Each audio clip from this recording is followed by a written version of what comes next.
Do you ever feel overwhelmed by the ever-changing world of technology? Tech It Out can help make some sense of it all. Breaking down geek speak into street speak, technology columnist, author, and TV personality Mark Saltzman covers consumer technology each week for every listener. Mark tackles the latest news, reviews, and how-tos to help you understand what's hot, what's not, and why. Hey everyone, welcome to Tech It Out. This is episode 287. Hope you're all doing great today on this third week of March. And hey, the official start of spring is this week. Very exciting. I love how we're getting a lot more daylight these days. Yes, I know, it helps to spring forward the clocks last Sunday, but bring it on, love it. All right, so today's show is an important one, a necessary one, I'd argue, but it will not be boring. Each of the three interviews will be tied to protecting yourself in the digital age. We're going to talk about sextortion, as it's called, on this week's Tech It Out, where fraudsters convince you to send them inappropriate photos or videos of you, or they say they've already accessed your web camera footage of you in an compromising demeanor, if you catch my drift, and they threaten to expose you if you don't pay up. So we're going to talk about sextortion on this show. Before that, we're going to be joined by Bitwarden, one of the leaders in the password management space. And we'll learn about their free app as a safe and effective way to manage all your passwords. And also on Tech It Out this hour, we'll talk with RiskAware on how to avoid grandparent scams and other threats, given that it's March, which is Fraud Prevention Month. So there is a theme between all the interviews this hour. A great show planned for you today. All of this and more on an all-new Tech It Out, powered by Asus for those in search of incredible. I'll tell you more about Asus shortly, but let's officially kick off the show with our first interview. A couple of weeks back, the Twitterverse erupted when Elon Musk, Twitter's newish owner, confirmed that you'll need to pay to continue with multi-factor authentication through text message. So that's when you not only need a password to log into Twitter, but also a one-time code texted to your mobile phone to prove it's really you. It's a security feature, but there isn't really cause for concern, as we're going to hear now from Gary Ornstein. He's Chief Customer Officer at Bitwarden, a leading company in the password management space. We'll learn why you shouldn't freak out with Gary. Thanks for your time. Appreciate it. Our pleasure, Mark. Thanks for having us. Before we talk about this Twitter issue, which goes into effect the 20th, Monday, tell us a bit about Bitwarden. Well, Bitwarden makes a password manager that's also involved with multi-factor authentication. We can get to that later, serving both individuals and businesses to help them stay safe online. And that involves keeping track of your logins, secure notes, other information that you want to remain fully encrypted end-to-end and safe. And the nice part about Bitwarden is it's easy, it's available on all of your devices, mobile platforms, desktop operating systems, so allows both individuals and businesses to really get a hold of their sensitive information, keep it secure, and manage passwords easily. And at the risk of sounding like Captain Obvious, the reason why we don't want to use the same password for all of your online activity is that if there is a data breach, even if it's a really long and great password, it's like 20 characters long, uppercase, lowercase, number, symbols. If that site or app that you're trusting your data with has a breach, now the bad guys have access to all your other accounts if you use the same password. Yep. We always say that the best thing you can do to keep yourself safe in the online world is to use a strong and unique password for every website you visit. It's a little hard to do that as a normal human being. I can't do it myself, but a password manager can make that process easy and simple and help keep everybody safe. I'm going to ask you in a couple of minutes why Bitwarden, because there are some other solutions out there. But let's get back to Twitter for a moment. What exactly will stop this week? Previously, Twitter had offered for free the option to have two-factor authentication through SMS or text messaging or your mobile telephone number.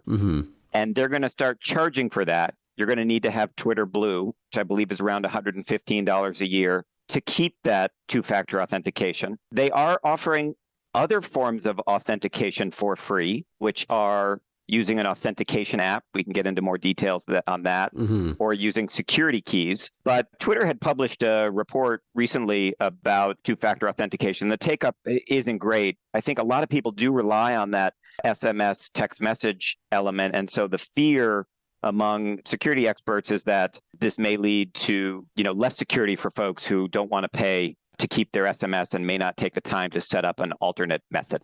Right. Okay. So as I hinted at off the top, Gary, there might not be a big concern if you do step away from SMS-based authentication, because apparently using another solution is actually even more secure, and there could be free versions too, right? Correct. The solutions that are being offered by Twitter and by many other companies, and Bitwarden offers the solution, is to use an authentication app. Some of the most common ones are the Google Authenticator and the Microsoft Authenticator, or Twilio has one called Authy.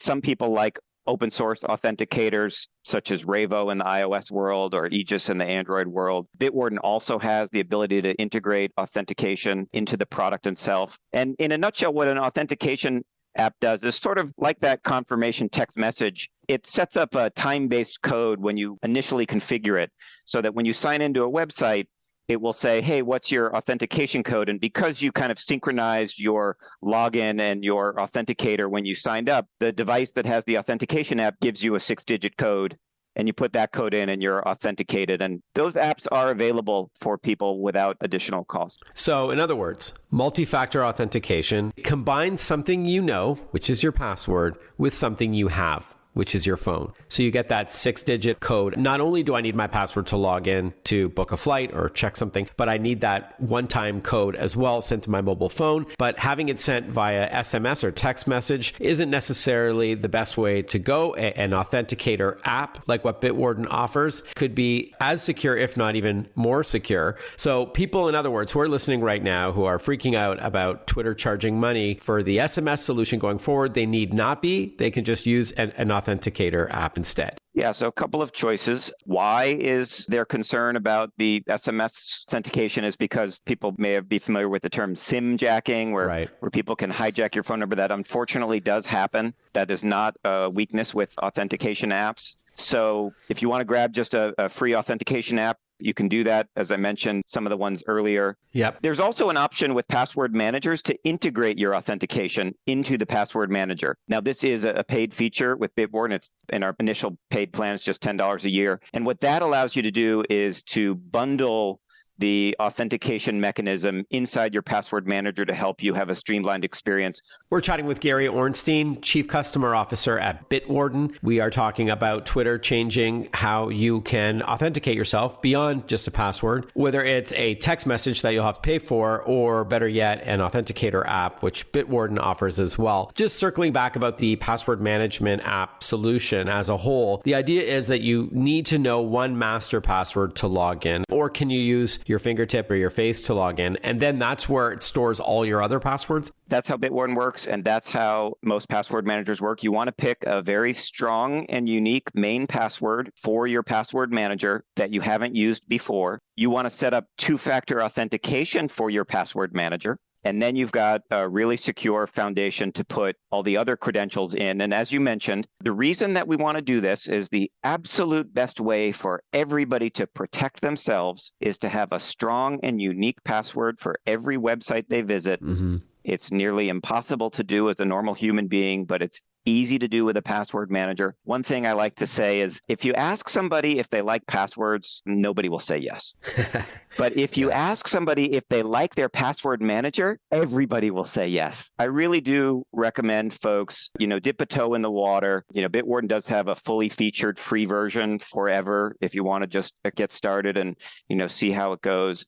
And learn it step by step. You don't have to do everything all at once. You can take your time. I think once you're in that world of, I don't generate passwords anymore. I don't enter passwords anymore. And once you put your information in, as you mentioned earlier, Mark, you can configure biometrics. So you now can unlock with your fingerprint or your face. You can autofill with your fingerprint or your face. Passwords kind of disappear once you're using a password manager to make life both easier and more secure. Yeah, and faster. Yeah, for sure. So Bitwarden, just something you just said, is to generate passwords as well. So you don't have to even come up with a very long password or passphrase. All that mental gymnastics we do, like, what do I do now? And I got all these rules and regulations. In Bitwarden, just press a button. It generates it for you. Yeah. I keep mine set to long. I think I keep it at like 18 or 20 characters with special characters. So wow. I never get the, your password didn't work kind of thing, because I'm always generating something that's got the right requirements. Before we wrap up, why Bitwarden? Yeah. So first of all, any password manager is better than no password manager. Whatever folks have at their fingertips that they might have been using or might have been considered using, I would encourage them to use it. Why you should use Bitwarden, I think, is a few reasons. One, it's available on all your devices, all your favorite browsers. We're even part of the new DuckDuckGo beta browser for the Mac, all the operating systems. It's easy to use. There's a basic free version for unlimited passwords across unlimited devices for individuals forever. That's led to a huge global community of millions of users worldwide who are helping each other stay safe every day. Bitwarden also focuses uniquely in this market on an open source architecture to provide the most beneficial transparency and security and trust amongst all of our users and customers. And then also, you can use Bitwarden at home, you can use it with your family, you can also bring it to work to keep your workplace safe as well. So those are just a few reasons why we would encourage folks to give the Bitwarden a try. But also,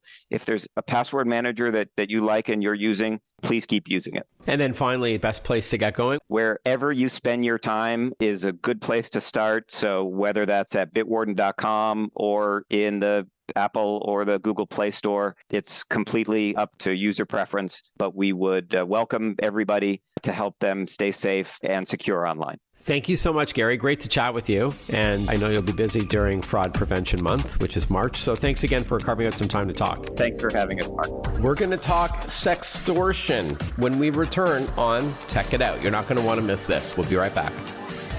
Listen to Tech It Out whenever you want. Find the Tech It Out podcast at iTunes or wherever you get your podcasts.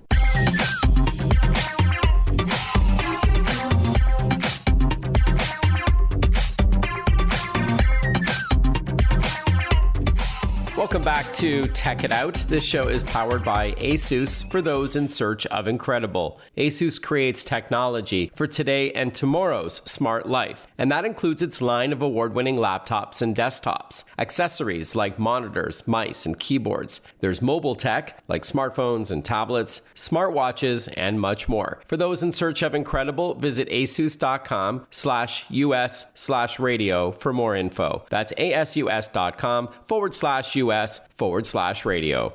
You might have heard the term, and it pretty much sums up what it is, sextortion. It's when online fraudsters threaten to expose sensitive personal photos of you unless you pay up. It's not a new threat, mind you, but it is getting more common. And a company called Digital Forensics Corporation is looking to educate and protect teens and adults from sextortion. Joining us on the line is Ken Kuglin, Marketing Director at Digital Forensics Corporation, where he served as a digital investigator at the company as well. Hi, Ken. Thanks for your time today. Hello. Thank you for having me.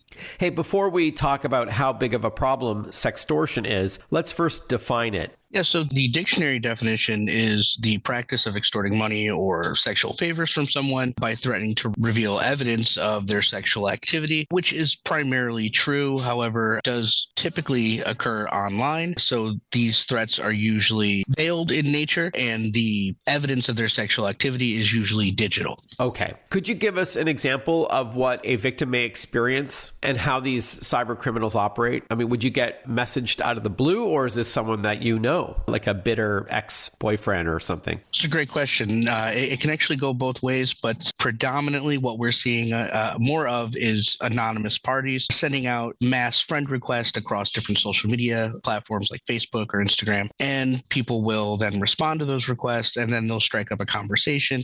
And usually within the first couple of minutes of that conversation, you'll know that, this person, you should know that this person is not a good person, but most people fall victim to their traps because they are very good at what they do. They'll play on your needs, and they'll prey on your vulnerabilities, and they'll give you compliments and all sorts of things, and entrap you in a situation that is almost impossible to get out of. So, Ken, maybe this is a dumb question, but if there really aren't any naked pictures of me, for example, anywhere on the internet, even if I never texted my wife a photo or anything like that, are these people just blindly seeing who falls for it? Like there might might not be any photos at all? Or are we talking about like deep fakes where they can put someone's face on someone else's body? I mean, it sounds like there's different flavors of sextortion. There are, and there are the types of sextortion that begin with communication, where you may start sending those pictures to someone that you're, talking to online. You'll send those pictures yourself. Right. Okay. There are other scenarios where there may not be any pictures, but they will then doctor some photos or doctor headlines or blog posts or anything like that, claiming some really taboo things about you. Sure. And then, of course, the deepfakes, while relatively new technologically, I do foresee that being a huge problem in the future. Sure. But we don't see a lot of that now. But the majority of sextortion situations, especially in regards to teenagers and young adults, is stemming from them actually sending this sort of content to the suspect. Got it. Thanks for that clarification, Ken, because I know I've received emails that said, hey, we know you visited those websites that you shouldn't be visiting, nudge, nudge, wink, wink, and we have hacked into your web camera. And this was like a Black Mirror episode where they threatened to release video of me. This is a family show, so I'm not going to get too specific, but enjoying the content that I'm looking at. If I don't pay them, they were going to release it. But there is no such video. A lot of people may think, oh my gosh, I did visit those sites. Yeah, absolutely. And that is a whole other animal that's called email sextortion. Okay. And basically what they're doing there a lot of times is they're scraping data from data breaches, and they're able to present people with, passwords that they have used in the past, or email addresses or addresses or some sort of personal information that really does scare the daylights out of folks when they see that. But the reality is they really don't have any video or photos of you doing anything like that. They just took advantage of a data breach, and they're using that to extort you. Right. We'll talk about how to protect yourself and fight back in a couple of minutes from now. But how prevalent is sextortion by cyber criminals today? Today, it is the highest we've ever seen it. I'd like to say it's an epidemic. It's a silent epidemic. It's something that is happening every single day that people don't even realize is happening because people don't talk about it. I don't have statistics in front of me, unfortunately, because there just aren't enough of them yet. Yeah, because people don't want to come forward to the authorities with them, and they're embarrassed. They are embarrassed. Especially if that teenager or young adult did, in fact, send inappropriate pictures of themselves to someone, maybe in a trusted relationship, and then it went sour afterwards. Yeah. Absolutely. Pre-2019 or so, the numbers were relatively low compared to what they are now. The COVID pandemic, everyone being home, everyone being online a lot more, did create a whirlwind of new cases and new criminals as well. So we have seen a tremendous increase since 2020 or so. But it is really an epidemic. We are chatting with Ken Kuglin. He is the marketing director at a company called Digital Forensics Corp. We're talking about sextortion, as it's referred to, where cyber criminals are attempting to extort money from you, threatening to reveal inappropriate photos, putting it out there for everyone to see if you don't pay up. We're going to need to take a short break, but we're going to continue chatting with Ken about sextortion, how it works, how effective is law enforcement when a victim approaches the police about it, and then just general tips to better protecting yourself in the digital age. It can be pretty overwhelming out there. Obviously, from the department is don't send anything inappropriate about yourself, even when you're in a relationship, just in case it goes sour. But we're going to get to all of that when we return on Tech It Out. I'm your host, Mark Saltzman. We're chatting about cybersecurity quite a bit this hour, including a continuation of our chat with Digital Forensics Corporation when we return on Tech It Out on the Radio America Network. Stay with us. Want to follow Mark? Google him. Mark with a C and Saltzman with a Z.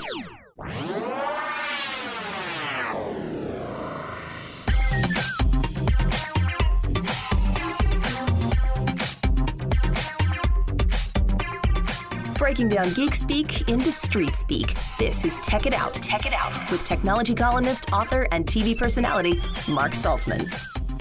Welcome back to Tech It Out. We are chatting with Ken Kuglin at a company called Digital Forensics Corp. We're talking about sextortion, as it's referred to, where cyber criminals are attempting to extort money from you, threatening to reveal inappropriate photos, putting it out there for everyone to see if you don't pay up. Before we continue, Ken, tell us about your work at Digital Forensics Corporation. What's the company all about? Absolutely. So we began as a really simple data recovery company around 20 years ago. In the time that technology has advanced and the internet has advanced, we've opened up what we do here to a much wider array of investigations and recovery situations. So sextortion really started showing its head on the internet around 9 or 10 years ago. And we saw an opportunity to step in and help folks where there was none. For a very long time, we were learning about sextortion as it was developing. And then somewhere along the line, we got a little bit ahead of the curve and we started to figure out how to beat these people. So once we were able to put all of that into action, we really branched out more into letting folks know, what's going on, spreading awareness and how to take care of this, and resources for follow-up after you're a victim of this and things like that. Because it is, like I said before, it is such a huge problem, and there's really not a lot out there. So we wanted to be a place where people can come who are victims of this or who have family who are victims of this to get information and to get help. How effective is law enforcement when it comes to sextortion? That's a great question. To their credit, they're getting better, but for a very, very long time, there was absolutely nothing they could do in most of these cases.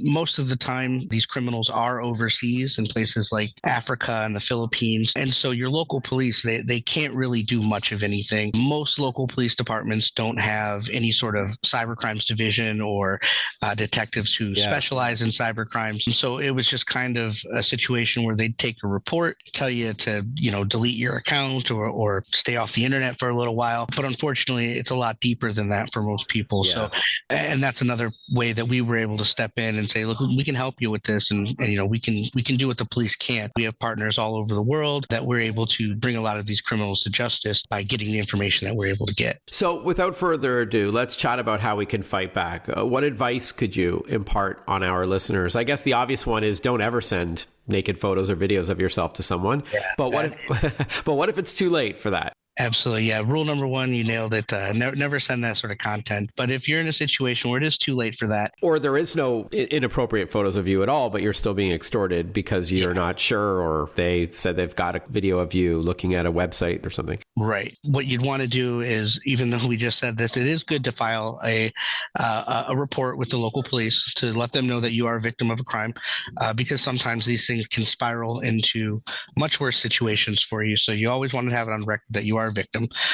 And then you want to reach out to agencies like ours who can intercept and mediate these sort of situations. We know how to talk to these criminals. We know how to deal with these criminals. We're able to mitigate the damage down to nothing in most cases. But if you are in a situation where you do feel it is too late and there's nothing you can do, and you've already been exposed, best advice I can give you is be honest about it. Talk to your friends, talk to your family, talk to a professional if you have to, because this can be very heavy. And of course, make sure that you protect yourself moving forward online, change your passwords, put two-factor authentication on everything, and just limit what you share and how you share it. Yeah, all great advice. And before we wrap up, Ken, what if it's not a professional criminal? It's like a disgruntled ex-wife and they want to try to get back at you. And they often won't ask for money, right? They may use those photos or inappropriate videos in another way as leverage, but often not to defraud you. Yeah, absolutely. And we do see some of that as well. What can you do if they hold those images against you that you sent 5 years earlier when things were good in the relationship? The same advice would apply. You definitely want to file a report and talk to someone who can, keep record of everything, and don't delete anything. Don't delete any threats. Document everything. Yeah, great advice. Because that documentation is going to be very, very important in the long run for you. But in those situations where it is someone close to home, you definitely want to involve your local law enforcement and again, document everything. And as uncomfortable as the conversation may be, talk to your teen kids about this so that you can sort of nip it in the bud. They don't send those photos to begin with because you never know, but just have that awkward conversation with your kids, because it's a lesser of two evils. And then finally, Ken, I know you operate both in the US and in Canada. Where can we learn more about Digital Forensics Corporation? Best place would be our website, digitalforensics.com or digitalforensicscorp.com, whichever you choose. We're also on TikTok at Digital Forensics Corp, and there's a lot of great video content on there. It is worth a share, especially for parents with teenagers. A lot of excellent content there to share with those kids and help talk to those kids about that sort of stuff. We also have a YouTube channel at Digital Forensics Corp. Ken, great to chat with you. Thank you for sharing this really important information with me and our listeners. Really appreciate it. Not a problem. Thank you for letting me share. We have one more interview coming up, also about cybersecurity, given that March is Fraud Prevention Month. We're going to chat with RiskAware in a couple of minutes. And speaking of cybersecurity, we do cover that topic quite a bit on Tech It Out and how you can best protect yourself, even if you're not super tech savvy. And one part of the solution is securely shopping online. And so I'm thrilled about my partnership with Visa on Tech It Out, as they've made some significant investments in fraud prevention over the past few years. Billions of dollars to support Visa's brand promise to protect the financial information of both individuals and businesses. Zero liability means peace of mind when you shop online using your Visa card. There can be no half measures when it comes to cybersecurity, which is why the company takes an aggressive and multi-layered approach to combating the rising threat of malicious software and other threats by well-funded and global criminal enterprises. Learn more about Visa and how securing the world's payments is priority one at visa.com/security. That's visa.com/security.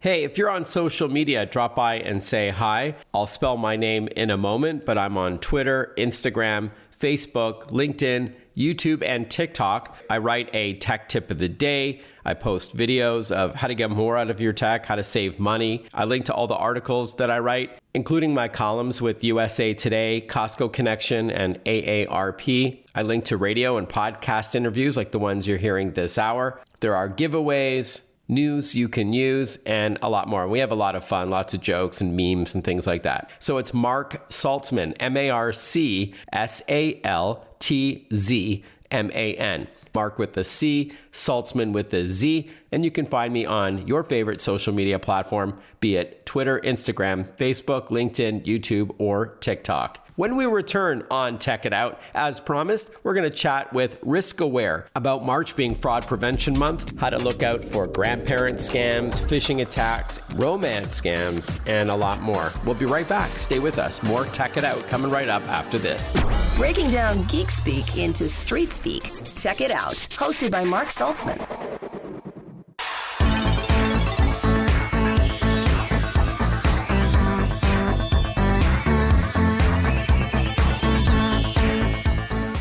Welcome back, everyone. You're listening to Tech It Out. March, if you didn't know, is Fraud Prevention Month. So each week on this program, we're exploring different ways to protect yourself and your information, even if you're more tech shy than tech savvy, if you will. Thrilled to have on the show for the first time, Michael Castro. He's founder and CEO of RiskAware, and with his decades of experience and expertise, a quote-unquote veteran vanguard for protecting sensitive data. I love that, as it says on his website. Welcome, Michael. Thanks for your time. Hey, thank you, Mark, for having me today. Sure. Before we talk tips to best protecting yourself online in the digital age, please tell us a bit about your extensive work over the years prior to RiskAware. Oh, for sure. And as you've mentioned, I've been in cybersecurity for many decades, I think close to 25 years now. And I can tell you it has changed a lot in the time that I've been involved up to the time it is today. Tack on a few more years in IT before that, and definitely I do indeed call myself a vanguard when it comes to cybersecurity. Throughout my corporate life before RiskAware, I have been working extensively with some outstanding organizations in the fields of oil and gas, retail, healthcare, banking, and finance. So that brings us nicely to RiskAware. You founded it 5 years ago, if I'm not mistaken, and you also serve as Chief Information Security Officer, as well as founder and CEO. So what's the company all about? Well, RiskAware is a boutique cybersecurity firm. We are based in the Toronto area, but we do have various locations throughout North America and in the Caribbean. And really our focus is on governance and advisory services, and really focused in particular with small, medium businesses, non-for-profits, and startups. I founded it because I really wanted to help those groups get a better understanding of cybersecurity. For many of the small organizations, they don't know really where to start, what to do, or how to tackle it. And we know cybersecurity is not just a problem for large businesses, it's also a problem for small ones as well. So we really focus on governance and advisory pieces. We really help them understand what their risks are, help them put together a plan, and really with the goal to help them reduce their risk and reduce the impact Do small and medium-sized businesses face the same threats as enterprise-grade companies, or is it a different set of threats out there? Absolutely, it's the same threat. It's just in a different size. And of course, the large organizations, very well versed to attacks over the many, many decades, have very different protection measures and capabilities to defend themselves. But small businesses are faced with the same types of attacks, just at a smaller scale.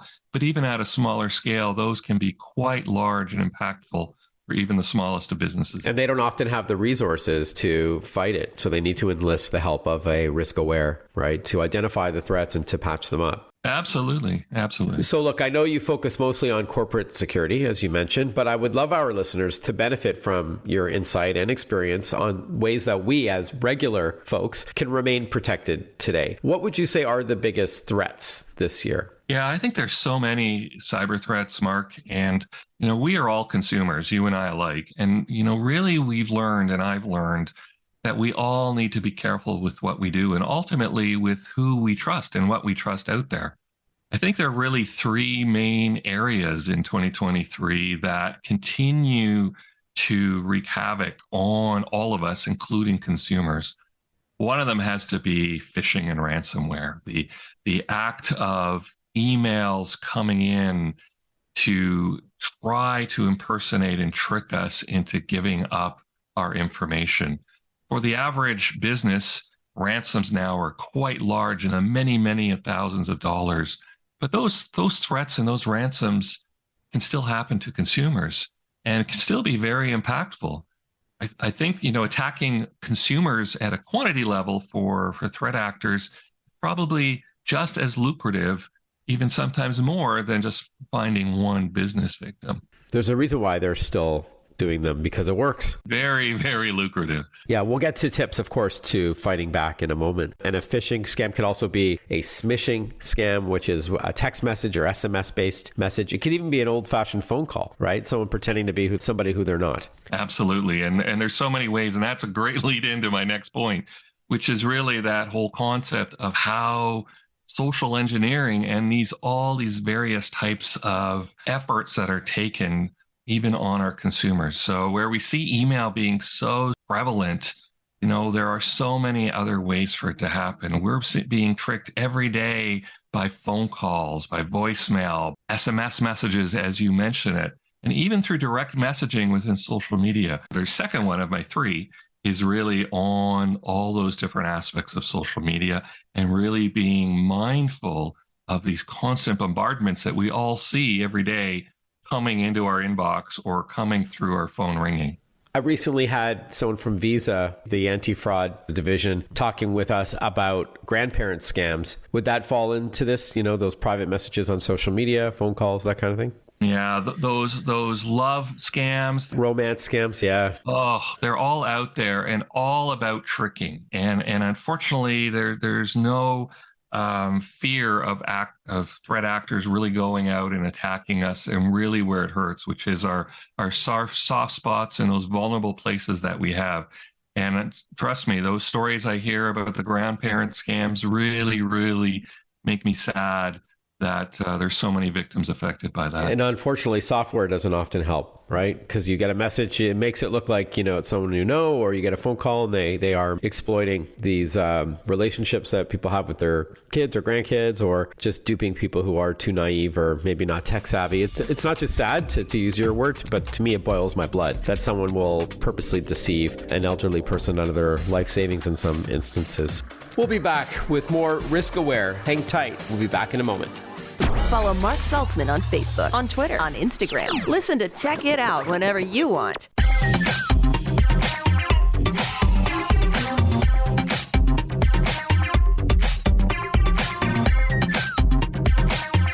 We are chatting with Michael Castro, founder and CEO of RiskAware, an organization that helps small to medium businesses fight back against cybercrime. But we're getting some tips, as it's Fraud Prevention Month in March, on what we can do as regular consumers. What would be the third threat here? My third threat I think I have today, Mark, is about our home networks. We all look, and I can tell you for many years in the enterprise space, our networks were always very vulnerable. people don't always realize that they have their own networks that they live in our own homes and our small offices that we may have. And we are all connected to the internet. All the billions of us are all accessible through the internet. And so we think we take our home network sometimes for granted. We have more and more of our devices that are connecting to our home networks. And we're seeing this big explosion of all these internet connected devices that we now have. I have 38 devices on my home network. I don't even know how I managed to that. But all of this can lead, if exploited and attacked, can lead to stolen data. It can lead to loss of information, even hackers taking over control of our devices to use against attacks on other organizations and people. So our home networks are something that are really a space that we need to be careful about. So let's now talk how to fight back. Going backwards with your tips, I guess when it comes to securing your home network is to change passwords. Don't go with the default admin, which is easily hackable. Just have a strong password and don't share it with anyone. Yeah, I think passwords is our first fundamental for everybody. We all have passwords. We all have so many passwords, but we have to be so mindful of that, and we have to protect it with everything that we have. And that protecting it really means changing it from those defaults. We never should have those default passwords set up on our devices that we receive through new technology that we might have. We should never be reusing our passwords and using the same username and password on multiple websites or multiple configurations. So we must take care of our passwords and protect them at all costs. Do you subscribe to the belief that we should be updating our software and hardware all the time with downloadable updates because they patch up little vulnerabilities? Absolutely, Mark. And I think that, we always have to be mindful that new software comes. Now, not all new software always is about security capabilities. Sometimes it's about a new interface or a new functionality, but so many of the software that we have has a security component in it. So we should always be running the latest software or firmware that we can to ensure that we're putting on the latest security capabilities or closing those holes that may be existing in previous versions. Your first two threats today are tied to social engineering. It's really less about the software or the hardware, but more about duping people, with these phishing scams and fraudulent phone calls and stuff. So would you suggest then that education is key, is to talk to your loved ones, your aging relatives, your friends, keep reminding them that there are these scammers out there? Yeah, so we really have to keep not only ourselves safe, but all the people around us. And a lot of that has to do, to your point, Mark, with education. We have to understand, we have to be better at seeing when those risks are facing us. We have to know when we're receiving an email that just isn't the right one.